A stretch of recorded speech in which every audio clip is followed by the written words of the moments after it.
Good morning, everyone. We're back. I am a little sick though. My throat's a little messed up, so just keep that in mind as you hear the audio today. I hope everyone is doing well. We're back. We got some internet finally, and in today's session, there's a decent bit to talk about. We saw that on Monday, and to start the week, we had a little more downside than we expected, right? We saw that markets continued to hassle some of the sell off. So there has been a struggle recently.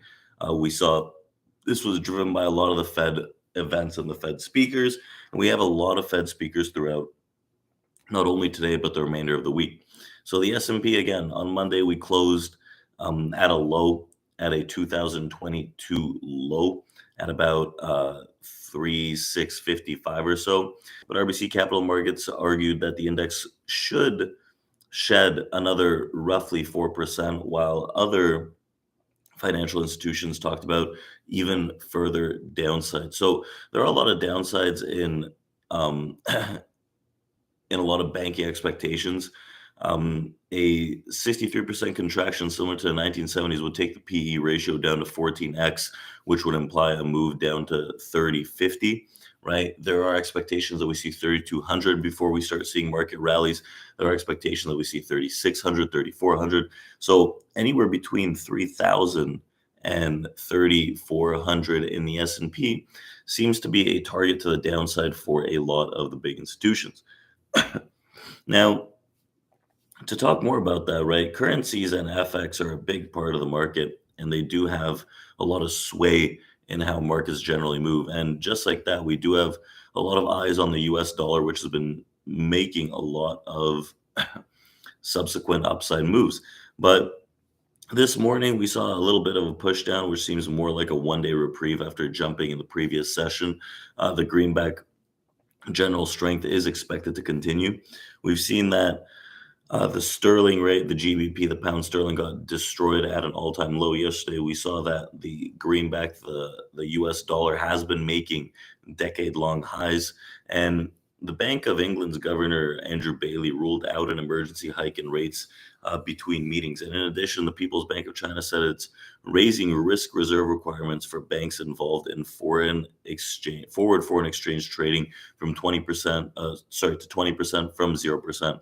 While the US dollar strength is also a problem for stocks, but could hasten the end of a bear market, according to Morgan Stanley, right?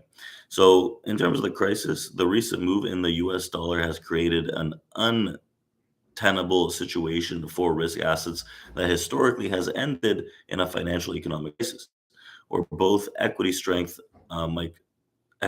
strategists said that while hard to predict such events, the conditions are in place for one, which would help accelerate the end or near the end of a bear market, as we've seen in prior events.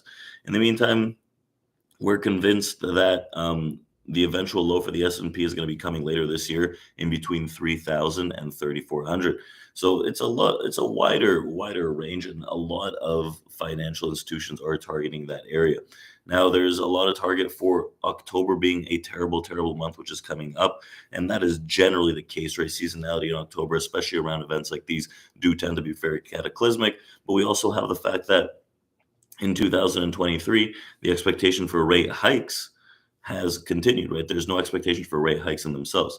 On a year-over-year basis, the the DXY, which is the US dollar index, is up 21% and is still rising. And based on analysis, for every 1% change in the DXY, there's around a negative 0.5% impact on the S&P 500 earnings. So Q4, the S&P 500 will face an approximate 10% headwind in growth, all else being equal. Oh, wow. This in addition to other headwinds that have been discussed for months, payback in demand and higher costs from inflation, to name a few. And it's also important to note that such US dollar strength has historically led to some kind of financial or economic crisis. So what's amazing is that the US dollar is the strength in the US dollar is happening even as other major central banks are also tightening monetary policy at a historically hawkish pace, right? This is the fastest tightening cycle that we have seen in the US. And if there was ever a time to be on the lookout for something to break, this would be it. Like our rates team, currency team raised its forecast for the US dollar and the DXY on a DXY basis. They're also now forecasting a year end target of 118, which means that there's no relief in sight from a fundamental perspective and could put more aggressive drawdown in the actual stocks themselves. So, in our view, such a major outcome is exactly how something does break, which leads to a major top in US for the US dollar and maybe rates as well. However, until this happens, we think that you'll see these financial conditions continuously deteriorate and economic conditions continuously deteriorate. So, if we talk about potential capitulation coming, the US rates are rising as the market reprices peak Fed's funds rates higher and equities are being repriced lower. So, we still have two potential rate hikes coming out. We have the FOMC. We got to check this out.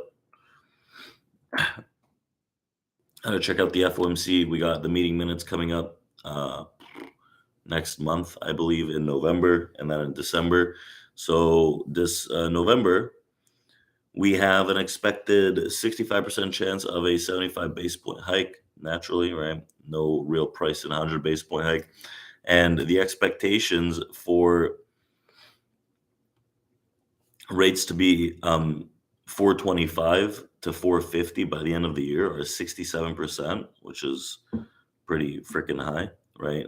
That would mean that we're probably going to see another 75 base point hike, and then the expectations for 400 to 450 are about 99.3%. So the expectations for a 75 and a 50 base point hike into the end of the year are pretty much priced in. We're going to see how that shapes up. But if we take a look at stocks in the overall market here, we have seen another rally here overnight. Most recent downside, about 20-point drop here over the past 20 minutes or so on fairly thick volume, or the past hour, I should say. But realistically, we have a few key levels yesterday. The very key 3,657 held like a champ. And then today we have a few levels to watch out for naturally. We will exit the distribution block when we start moving back above that 3, 7, 17, 16 area, right? There's going to be a potential push through that area to see if prices can accelerate and accept through that level. And that will open up the doors to see that 32 and that 42, right? 37, 42, 37, 32. That is where the imbalances start meeting some kind of resistance because we're in the distribution block. Remember, the distribution block spans from 3,717 ish all the way down to 3,678, 77 in that region. So that's going to be the bottom end of that area. Now, in between, we have a huge support zone at 3,691, 92 region. So that's an area that we do have to watch out for. Then we have a key support at 3,703 to 05.